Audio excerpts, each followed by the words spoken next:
This is 1 hour of the most hated people in the music scene. And I'll throw in some YouTubers as well. If you're using this to fall asleep to, have a good night. And don't forget to subscribe. But before all that, we're gonna be talking about a meme. Yeah, that's right, Nickelback. Nickelback is hated worldwide, but what did they do to deserve this? Well, because the guy before you hated them, and the guy before that. The reason why they're hated is because they just got too big. Back in the prehistoric radio days, Nickelback's song How You Remind Me was everywhere. Imagine flipping through your radio stations, your only source of music if you don't have CDs, and you just hear the song over and over again. Imagine what the early 2000s went through when Nickelback just never shut up. But what really got everyone to talk about them so viciously was when this comedian fella on Comedy Central cracked this joke. No one talks about the studies that show that bad music makes people violent. Like Nickelback makes me want to kill Nickelback.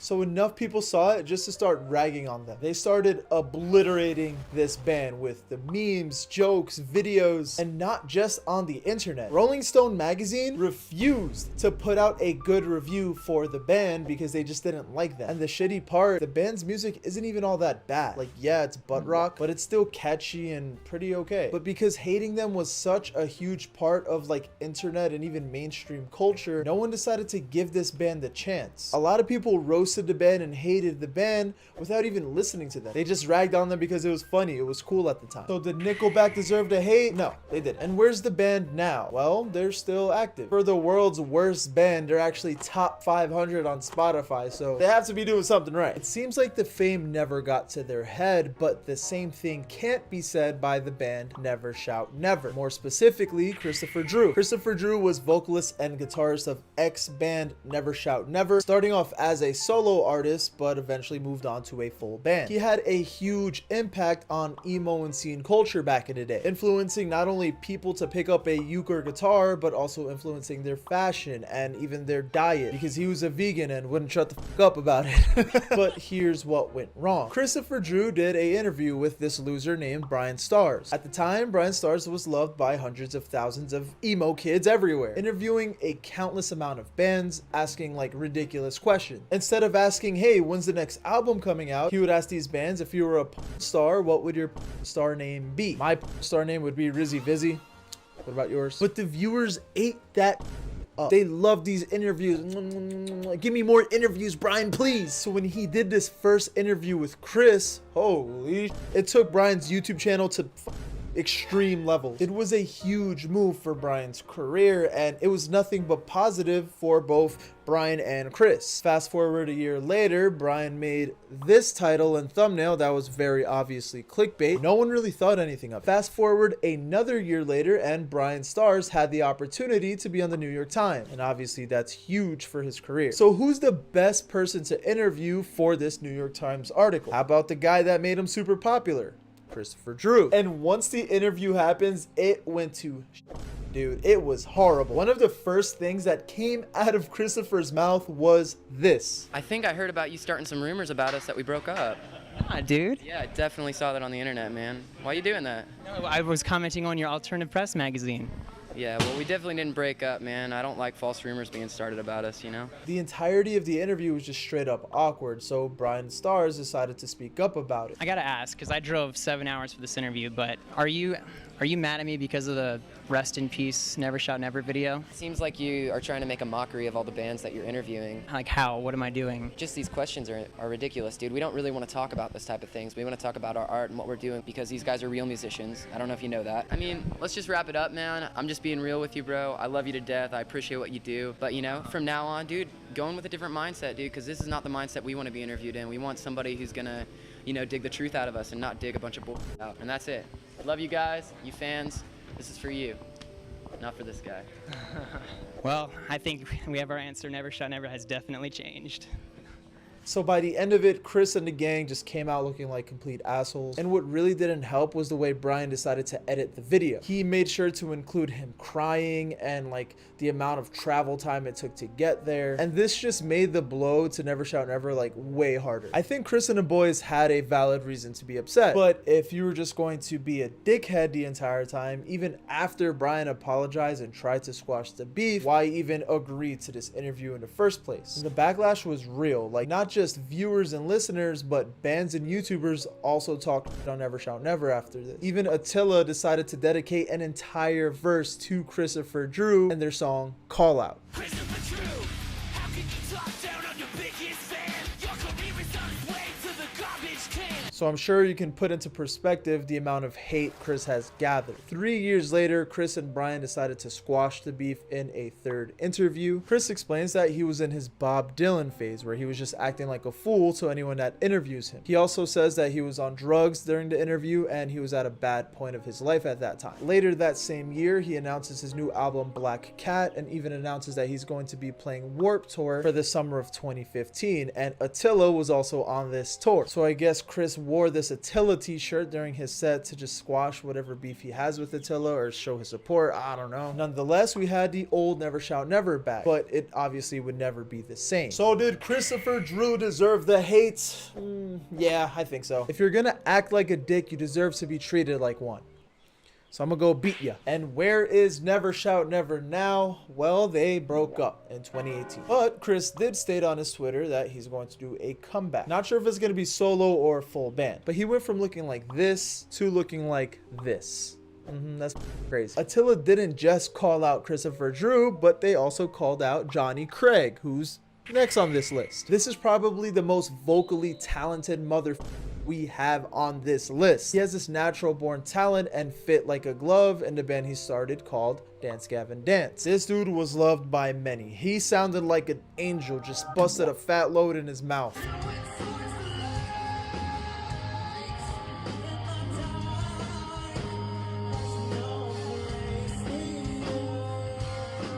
He had the confidence, the charisma, the stage presence. He was the perfect frontman. But the issue is, the guy was unreliable. He's had a drug problem pretty much since he started Dance Gavin Dance. He wouldn't pull up to practices or even shows at times, causing tension between him and the rest of the band. But he ended up getting kicked out of Dance Gavin Dance because they had the last straw with him. Dance Gavin Dance was playing their biggest show at the time, and Jonny Craig pulled up so late, he only played the last song to their live set. Fast forward a little bit and Jonny joined Emma Rosa. Emma Rosa and Dance Gavin Dance did not get along. They beefed pretty publicly, but decided to squash the beef on a tour. They toured together and even titled the tour the Squash the Beef Tour. And at this point, Jonny Craig was doing great. I would even go as far to say as he would be on the Mount Rushmore of post-hardcore kings. Then Vizzy, if he's so loved, why is he on this list? All because he robbed his fans. Literally. The guy stole 30K from people on Twitter. Back in 2011, Jonny decided to post a tweet like, hey, I'm selling this MacBook. Who wants to buy it? People messaged him saying, hey, I want the MacBook. Jonny goes, sure, send me the money. And he takes it and dips. I think the worst part was there was no real repercussions. Rise Records, who have been extremely supportive of Jonny, by the way, decided to pay back all the fans that he scammed. So jokes and memes about MacBooks pretty much took over the scene. So now Jonny is known as the douchebag scammer. But it gets worse. In 2017, Jonny got called out on Twitter for asking the 16-year-old girl for nudes back in 2013. And around the same time, a few of his ex-girlfriends called him out for allegedly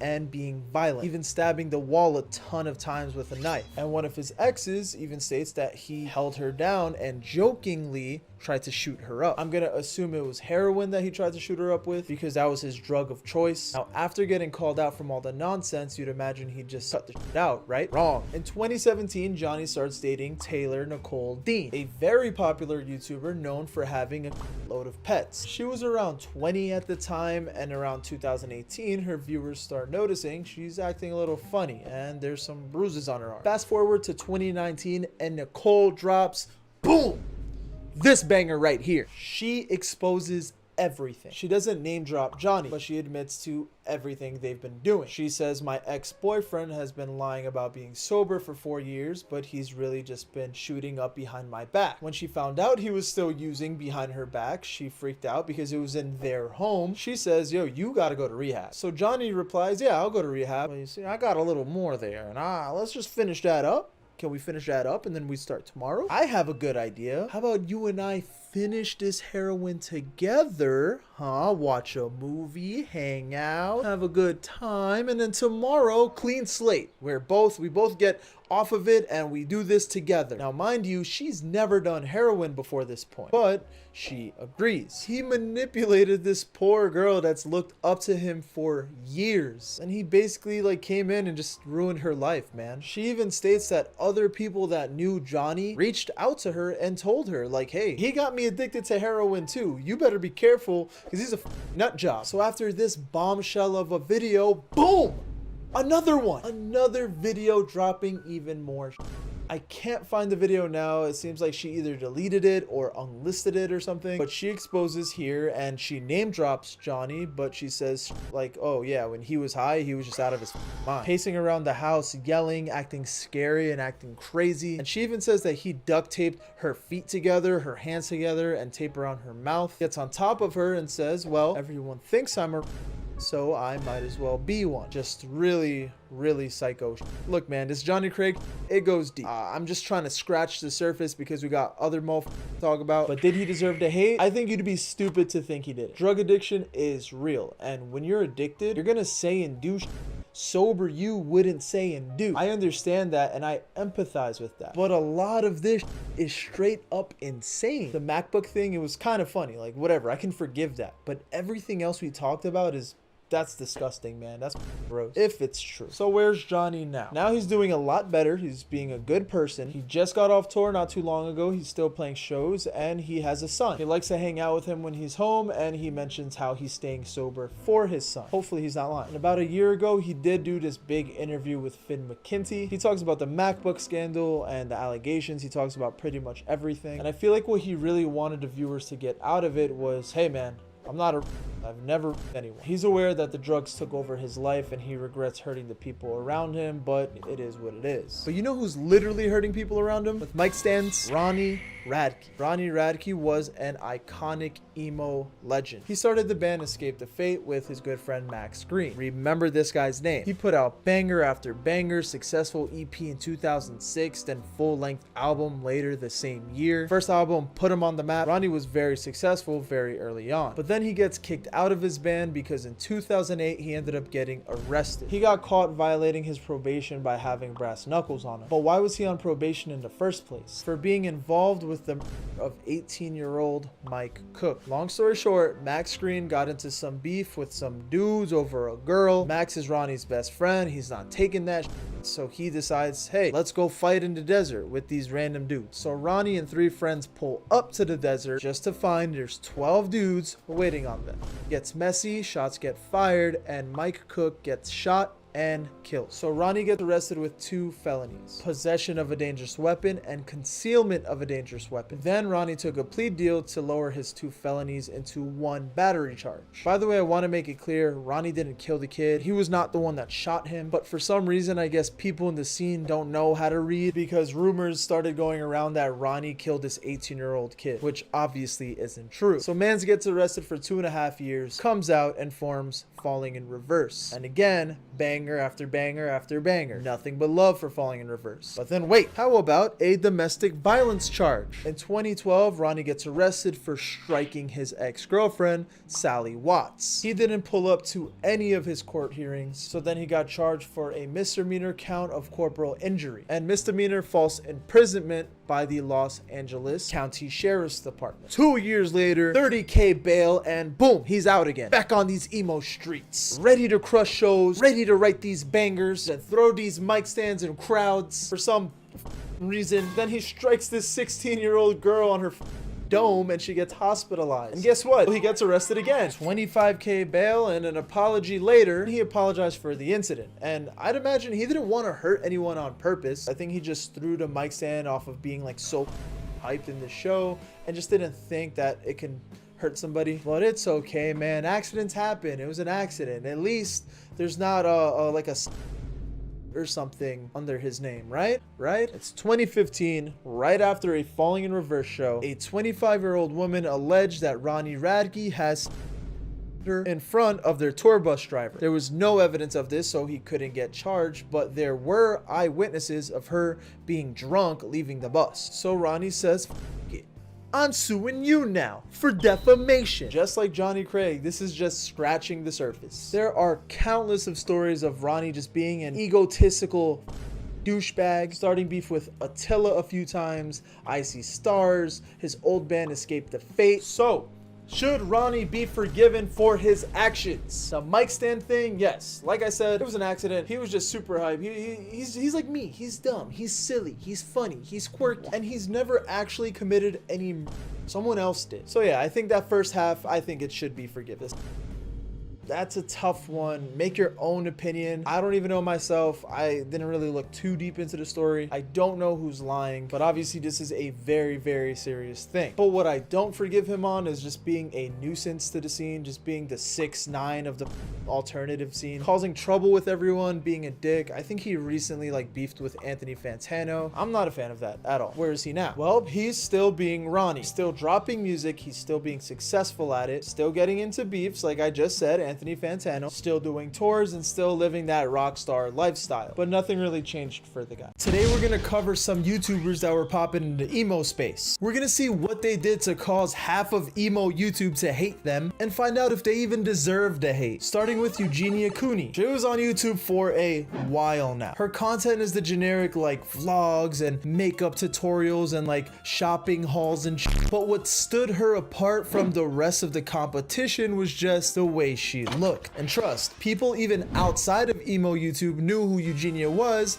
because of her appearance. She is very skinny. She suffers from an eating disorder, unfortunately. So as you can imagine, her looking like this on the internet, a lot of bullying went down. Just a load of insensitive body shaming and just like pure ignorance in the comments. But she also gathered a cult following, surpassing 2 million subscribers. So she has like a big community that loves and supports her, but also has probably the same amount, if not more, hate watchers. Things went really bad when she uploaded this video. People became super concerned because her body looked worse than it ever has before. Not just because she was super thin, but the color of her face and legs really got a lot of people concerned. So she decided to go to a rehab facility and take a hiatus off of YouTube and social media. And then 6 months later, she returned and looked way happier and looked way healthier. She was still skinny, but she looked loads better than she did before. So she went back to the YouTube grind, but unfortunately, as time progressed, people noticed she started getting unhealthy again. So the viewers started getting upset, not just because she's letting her body go to shit, but also because a lot of her videos were getting pushed by YouTube of her dress up hauls and showing off what she just copped, like her fits and shit like that. People were upset because they felt like when she uploaded these videos, she was just encouraging like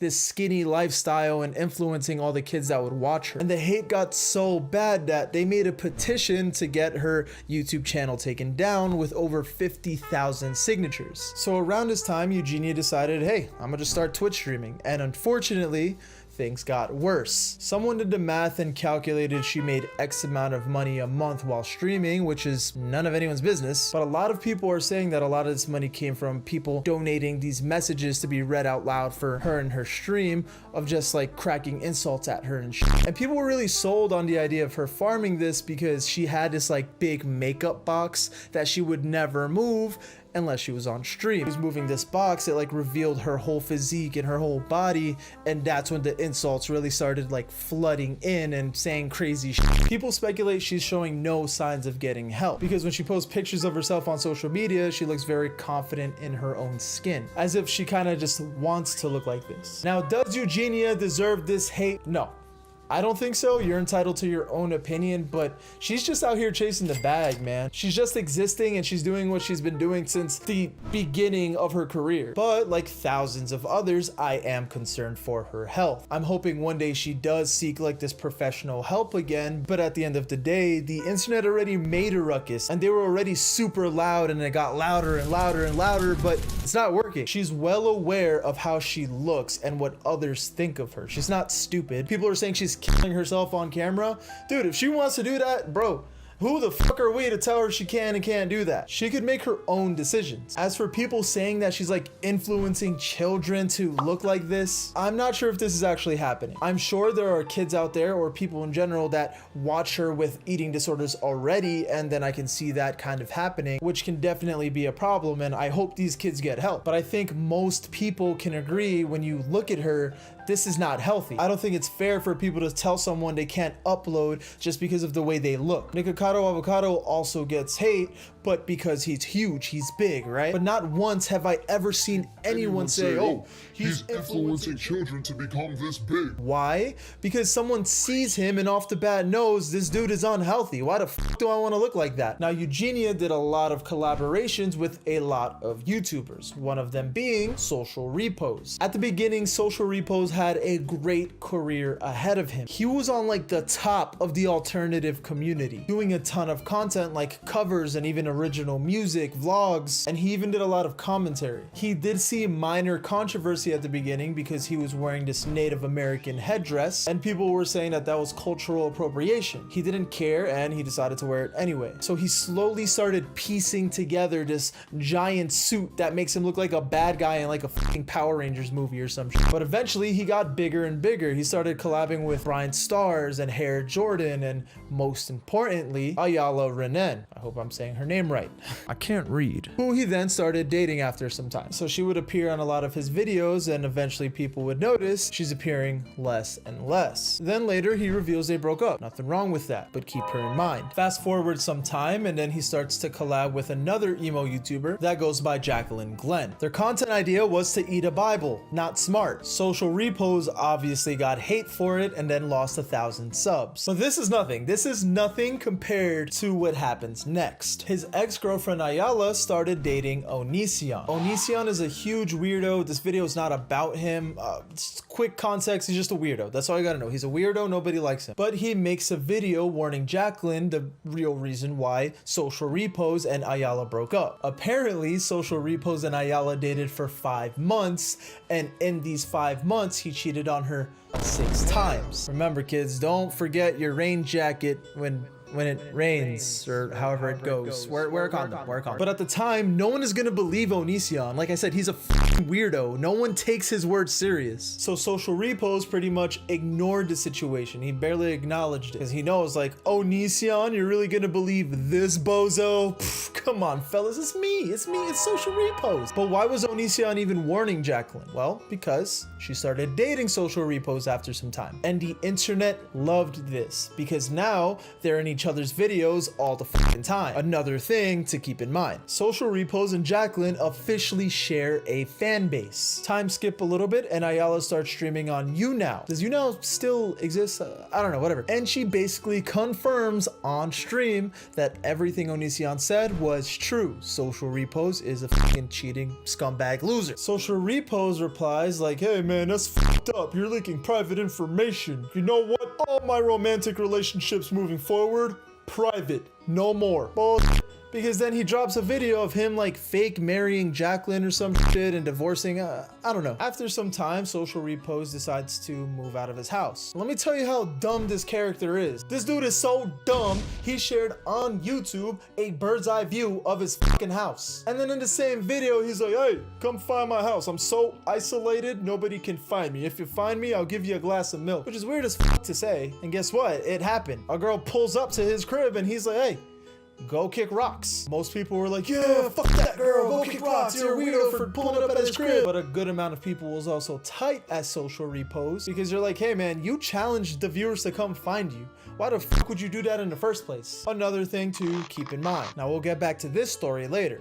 because when you fast forward a little bit of more time, guess what? Social Repos gets exposed yet again for cheating on Jacqueline, his new girlfriend. She dropped an entire video exposing this guy, and he was very quick to reply with an apology. What did he say in this apology? You should have listened to everybody that warned you about me. Shame on Jacqueline for giving you a chance. Shame on her for trusting her boyfriend. Well, she's so silly. What a silly character she is. And this apology was so bad, various commentary channels outside of the emo space, like the normies, they got their hands on this apology video, and boy oh boy, they tore that ass up. Everyone started roasting this guy, and most notably Moist Critical reached a damn near 8 million views talking about this scumbag. I'm telling you, man, that apology was bad. It was fucking bad. There was even a point where he blames his career for some reason. I'm so invested in my career, I have no time for relationships, but I got time to cheat on one. This completely destroyed,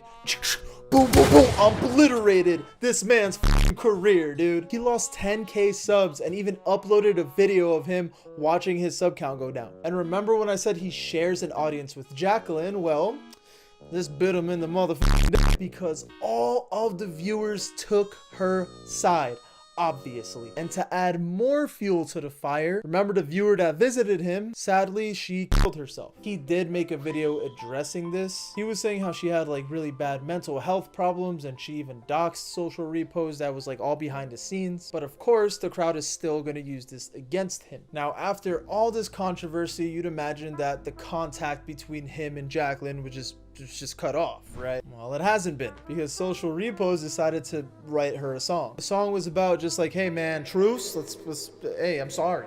She parodied this song and dropped her own video, thus more people calling him a clown. But double down, baby, let's double down, let's do another song. So he drops another song, and she decides to clap back, and she drops this masterpiece. This went viral. At the time of this recording, this video has 9 million plus views. And what did this virality do? Motherfuckers want to look up the context. Motherfuckers want to see who this guy is. After a hiatus, some thinking, some time, he came back to the channel, feeling refreshed and better than ever. Let's do it, baby. Let's get back on this grind. Let's drop these banger videos. Let's utilize this tiny support system I still have and go take it to its max potential. And guess what? He did great. He never cheated again. Just kidding. He had a secret girlfriend, and that girlfriend contacted every commentary channel to let them know that Social Repos once again cheated. Does Social Repos deserve the hate? Come on, bro, that's not even a question. Let's talk about Brian Stars. Back in the olden days, when you would watch interviews of your favorite bands, you would more than likely click Brian Stars. He was the best interviewer out there. And it was funny because he was this like generic average white dude with a blue arrow pastel t-shirt in every single video, and then you'd see him interviewing Slipknot, for example. Like, the dude doesn't even look like he listens to alternative music at all. And his interviews were great because not only did he make it fun to watch, but you can tell he's having a good time while doing it. Asking crazy questions like, hey, if you were a porn star, what would your porn star name be? He would just ask ridiculous shit that no other interviewer would have the balls to even ask. And he would do any band you could think of. Like I said, he did Slipknot, he would do Pierce the Veil, Avenged Sevenfold, and the band that got him to these high levels of success, Never Shout Never. Now, I just covered in last week's video why people hate Never Shout Never, so I'm gonna keep this part short so I don't feel like a broken record, because this is kind of crucial to Brian Stars' story. So Brian Stars, already popular, did a successful interview with Never Shout Never. This dude got even more popular because it was that good of an interview. Fast forward a little bit, Brian Stars does this clickbait title and thumbnail. Nobody thinks anything of it. Fast forward more time, and Brian Stars has the opportunity to be on the New York Times. Now, for the New York Times, Brian decides to interview Never Shout Never because the first interview was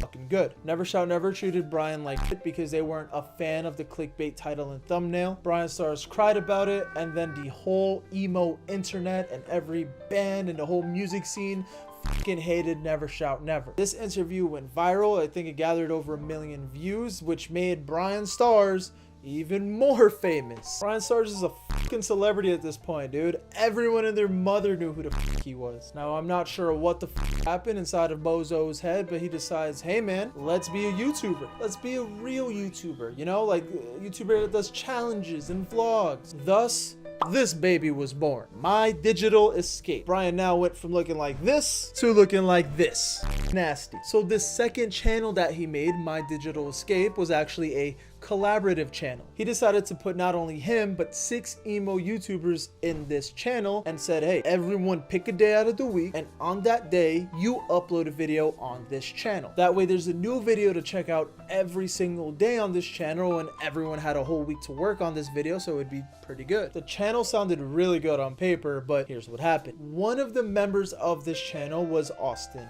Jones, and boy oh boy, what a mess this clown was. The dude would ask 14 to 15-year-old girls to send him twerking videos and even demonstrated for them. Like, here's a tutorial. You want a twerking tutorial? Here's one right here. This fella, that's him. And I guess he didn't want it to come off as a sexual thing, so he'd say things like, yo, you know what would be so fucking hilarious? You know what would make me and you laugh? If you, a 14-year-old girl, would send me a video of you twerking. That'd be so hilarious. So another emo YouTuber by the name of D Fizzy, I used to watch this guy a lot. He was my favorite out of the bunch. So D Fizzy tells the viewers, hey, listen y'all, Austin Jones is a weirdo. And Brian Stars, he knew. Not only did Brian know, but he was giving Austin advice. He would be like, hey man, do this, that, and the third, and you should be free. You get yourself out of this mess. You want to get out of this mess? Here you go. Take this advice and you should be good. So you got Brian Stars trying to get a pedophile, a legitimate pedophile, out of this situation that he got himself in. How is that? Hey man, if he's a pedophile, let the man go to prison. Why are you helping him out? And guess what? He did go to prison. 10 years. But why? Why is Brian Stars trying to help cover up these allegations at the time? Because money. Austin was a part of My Digital Escape. And remember, Brian started My Digital Escape, so he would get 20% of Austin's earnings. And Austin was super fucking popular, so he knew if he lost Austin, he would lose a huge source of income. Brian didn't even care that all their viewers were fucking kids. He didn't care about these kids being put in danger with Austin Jones being around. Eventually, My Digital Escape gets disbanded. Once the channel gets disbanded, you got some people coming out telling the story and exposing Brian Stars behind the scenes. They were getting tired of Brian's shit. They had no creative control. Brian Stars did this tour that they were forced to be on. If not, they'd get fired, even though some of them didn't even play music. So what do you want these guys to do on stage? You want them to backflip? You want them to jump through rings of fire? What do you want from them? And in general, these YouTubers just weren't having fun. It was just a very stressful environment to be in, with Brian being your boss. And Brian decides, hey, you know what's a good idea? My Digital Escape 2, huh? Anyone? And everyone was pissed because the season 1 cast helped this channel grow up to 800,000 viewers, which at the time is not easy to do. Like, it'd be different if he's like, hey, new channel, new people, this, that, and the third. All right, whatever, man. But you're gonna use the old channel? That's fucking crazy. And one thing I forgot to mention, a lot of the shit did not age well. He was having these kids, actual kids, do weird shit on camera for views. Just hyper-sexualized content and just, I don't know, man. It was weird. Brian was just a fucking weirdo, man. And he was grown as I was watching this Finn McKinsey podcast with Johnny Gilbert, who was a big part of Brian's career, and he was a part of My Digital Escape. And he even told this story.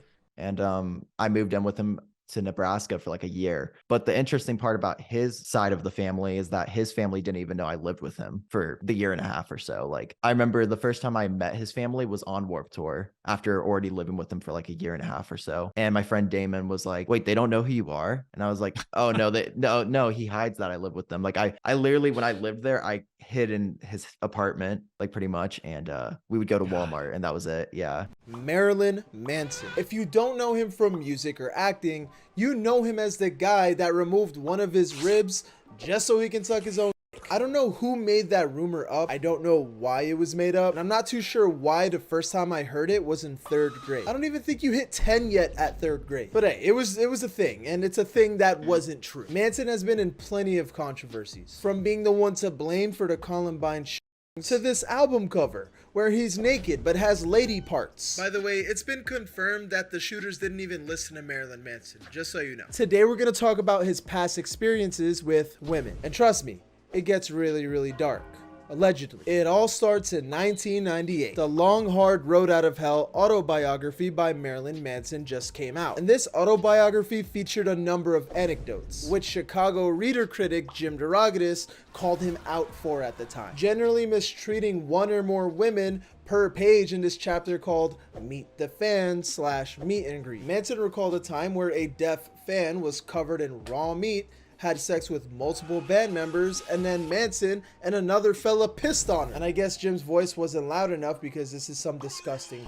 Manson said that that encounter was consensual, but another anecdote features the guy from 9 Inch Nails, Trent Reznor. And this is the story that stirred controversy at the time. Allegedly, Manson and Reznor physically and assaulted a drunk woman in the 90s, and so many other stories came out on Manson between then 1998, where he self-snitched in this book, and now in 2023. I think more people definitely should have called out Manson on his when this book dropped, but hey, maybe they were reading with their eyes closed. I don't know. But let's hard focus on the era where Manson got the most heat, which was 2019. After Evan Rachel Wood testified in court, the Phoenix Act was passed in California. This basically requires police to get additional training in domestic cases and also increases the amount of time you have to legally do something about a domestic case. And Wood's story is crazy.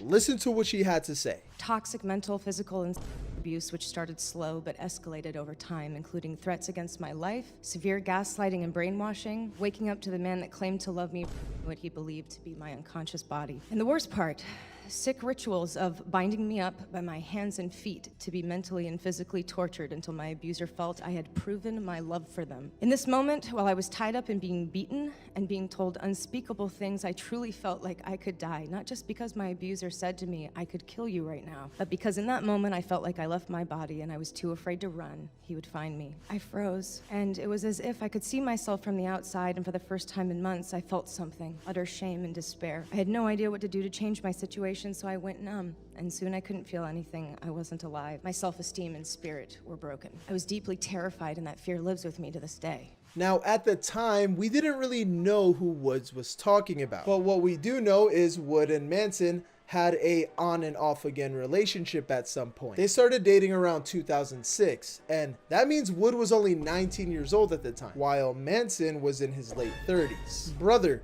if your girl is 19 and you're pushing 40, it's weird, man. You're a creep. That's weird. But 2 years later in 2021, she actually decides to name drop Manson and say that that earlier testimony, the story we heard coming from her mouth, was allegedly the relationship between her and Manson. Things got worse and even more weird when she dropped more information on Instagram. She's saying how Manson groomed her when she was a teenager and he brainwashed and manipulated her for years. Another survivor that goes by the alias Sour Girl on Instagram also came out with some allegations. Oh wait, look at that.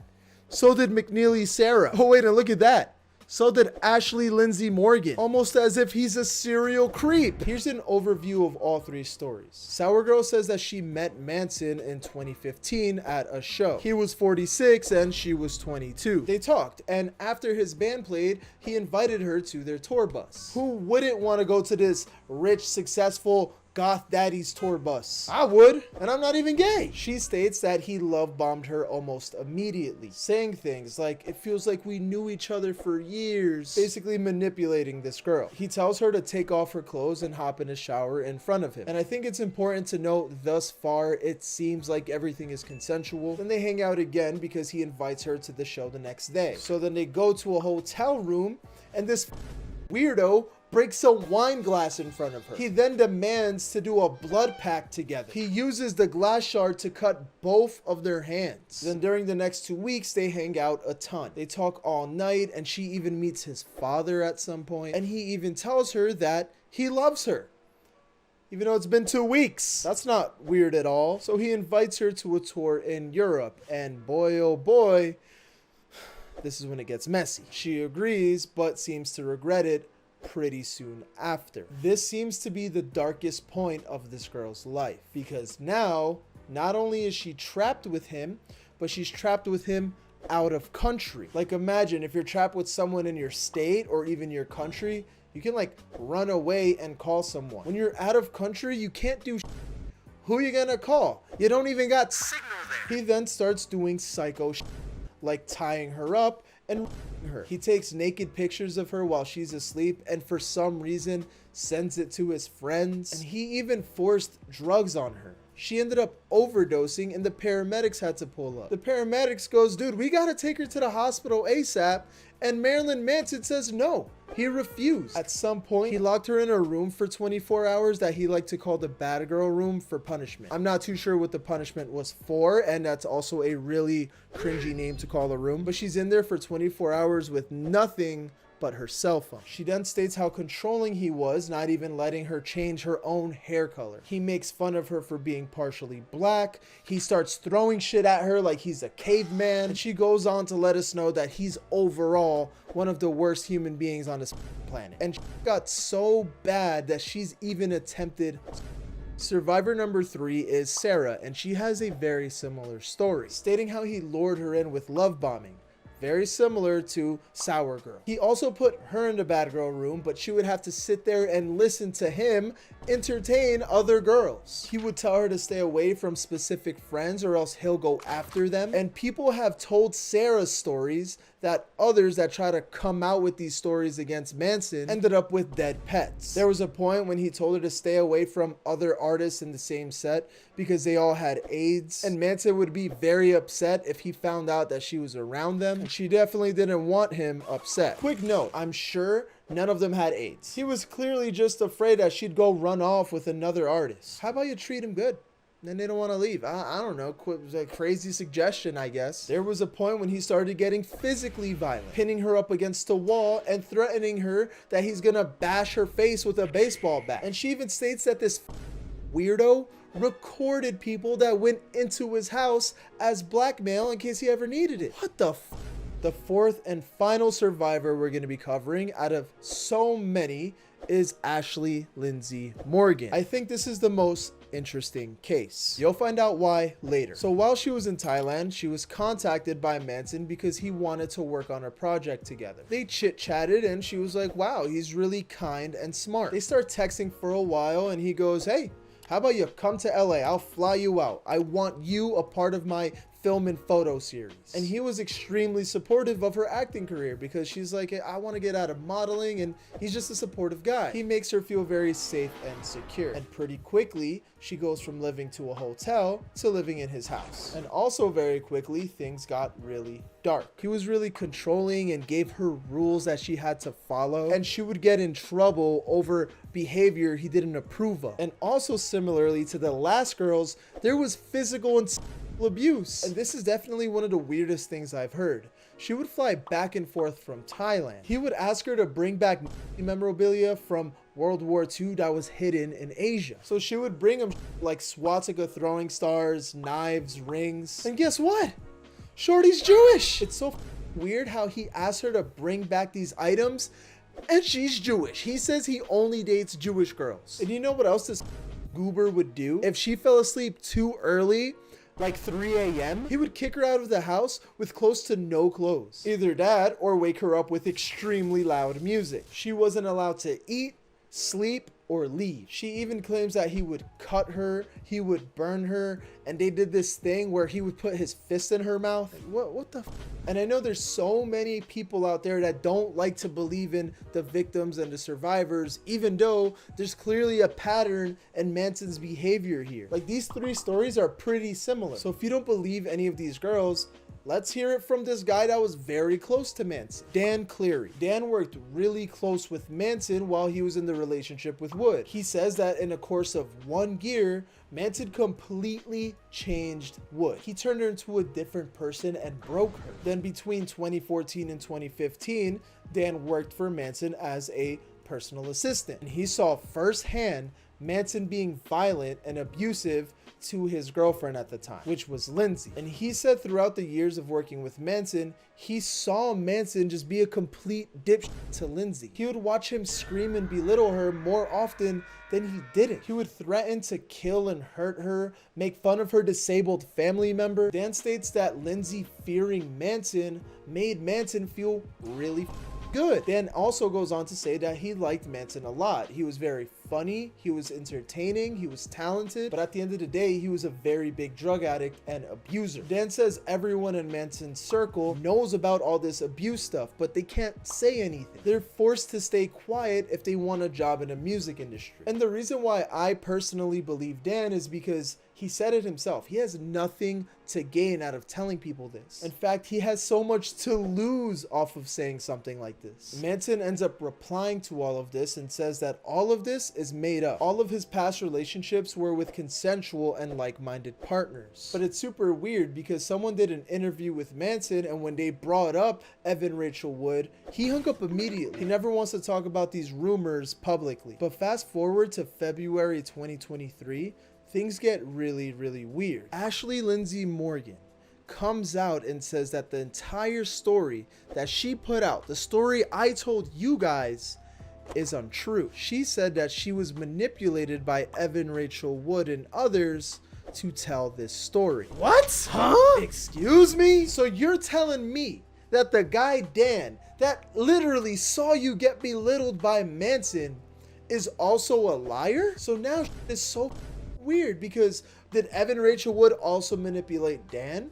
Did Manson pay off Ashley Lindsay Morgan to say that? What is going on? Like, it actually doesn't make sense. And this entire thing is still ongoing to this day, because a few months ago, Evan Rachel Wood, she actually gave up custody of her son out of fear for her family, because allegedly Marilyn Manson threatened her. A Day to Remember is one of the biggest bands in the scene, so I'd imagine that a story involving and would be a bit of a bigger story. I thought that would be big news. And this one genuinely hurts me because A Day to Remember is one of my favorite bands. But the story goes like this. A woman named Morgan Payne back in 2011 claims that she was Josh's ex-girlfriend. She reveals to the world an email that was supposedly sent to Kevin Lyman, the owner of the Vans Warped Tour. If you want to read the entire thing, you can pause the video, but here's a summary. Now, this email is saying as she left Vans Warped Tour with her friends, she notices that there's bottles and cans of beer that's unopened getting thrown their direction. What the f? Who is this? She looks over and it's coming from the A Day to Remember tour bus. There she sees A Day to Remember's Tex and tour manager. They're over here chucking bottles at them like they got no more sense. She said she wasn't that surprised because her and Josh had a pretty rocky relationship. But things get really heated and weird because not only do her friends get struck by some of these bottles, but Josh like runs up to her. He's 2 inches away from her face and starts screaming at her. He's yelling things like, how many guys did you f tonight? How many did you suck? And he says the only memories he has of them two is while he was f***ing her, because that was all she was good for. Then the cherry on top of this cake, he spits in her face. She then name drops one of A Day to Remember's Tex, David Atkinson? Atkinson? I don't know, but she claims that he also ran up to her, another spit right in her eye, dude. As she's walking away, they beam another bottle and it hits her right in her back. So she files a police report the next day. She also hires an attorney to get a restraining order against Josh. And she supposedly sent this email to Kevin Lyman, that way they can get kicked off the tour or something. She finishes off the email with, Kevin, if you don't reply, if you don't do something about this, I'm sending this to the press. After this comes out, Jeremy McKinnon, vocalist of A Day to Remember, tweets, I'm a good person. I only surround myself with good people. But then Jeremy also sings this years later. My friends are degenerates, but I never change them. Fast forward some time, and in 2020, Kaya Eve comes out with a story against Josh, stating that Josh from A Day to Remember invited her to hang out after a show one day while she was 16. She didn't actually attend the show because Josh didn't want the rest of the band to find out her age. She pulls up with her best friend and Josh asked their tour manager to keep her best friend company in the other room. She says that she was wasted and he proceeds to f her. She says that she's hurt because Josh made it seem like he actually liked her, but he just left her traumatized. And he's out here living his best life without one care in the fucking world. Now, I do wish we had a tad more details to this story, like How did they meet? When did they meet? When did they start texting? What was her best friend's experience like with the tour manager? So I reached out to her. And ladies and gentlemen, I'd like to inform you, she didn't reply.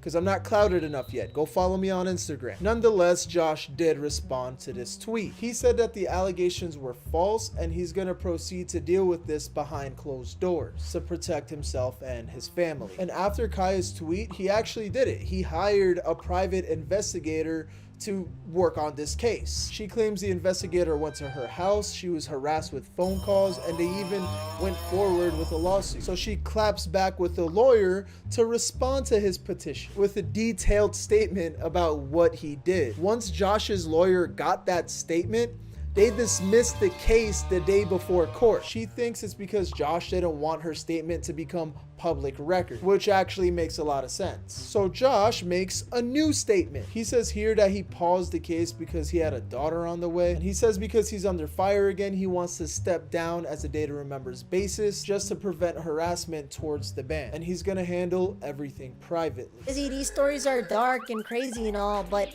what about the...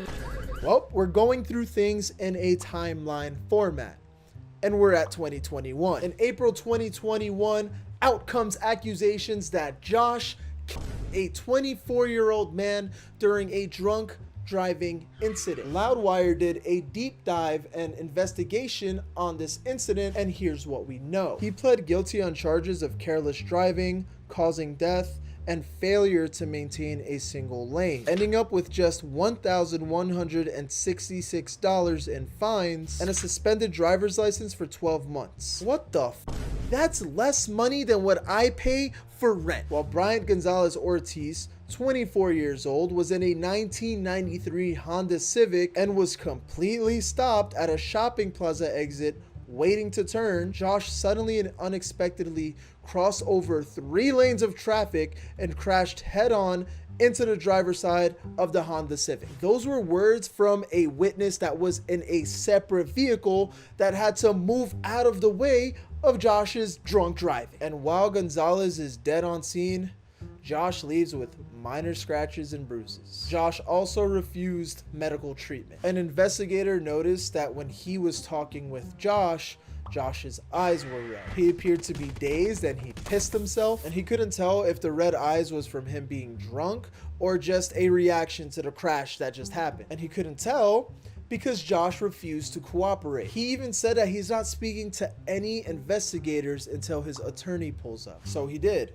Paul Walsh, his attorney, arrived to the scene. And when he did arrive, he told investigators, hey, Josh ain't giving you shit. He ain't saying shit, and he's not giving you no blood tests. Investigators found no substances in Josh's car. They found no defects in Josh's car, and both Gonzalez and Josh were wearing seatbelts. The weather was clear, speed was ruled out as a factor, and Bryant Gonzalez's dad, Fernando, filed a wrongful death complaint in May of 2019, looking to get paid for damages like funeral costs, property damage, loss in support and services, and mental pain and suffering. But then it gets weird because April of 2020, Fernando voluntarily dismissed this case. He dismissed it with prejudice, which means he can't refile the case or anything. The reasons he dismissed the claim are not clear. And to really add salt to this wound, a month later, after this whole accident happened, A Day to Remember still thought it was okay to let Josh hop on tour with them in Europe. Boy, oh boy, that is a lot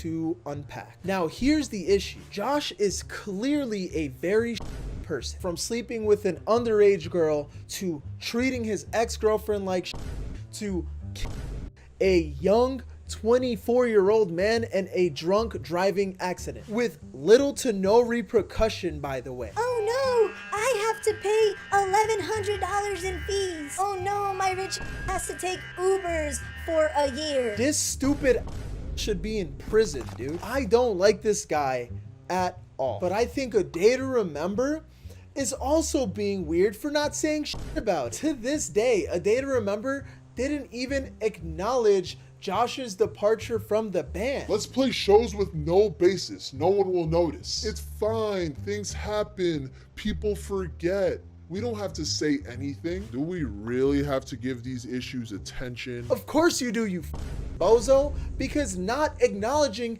any of this makes you look like a scumbag. I guess who cares about the girls that Josh treated wrongfully? Who cares that somebody got taken away from his family way too young? The dude was 24, bro. He had an entire kid. He's only been legally allowed to drink for 3 years, but then he gets taken away. All it took was one loser in a fucking Tesla. This is sad.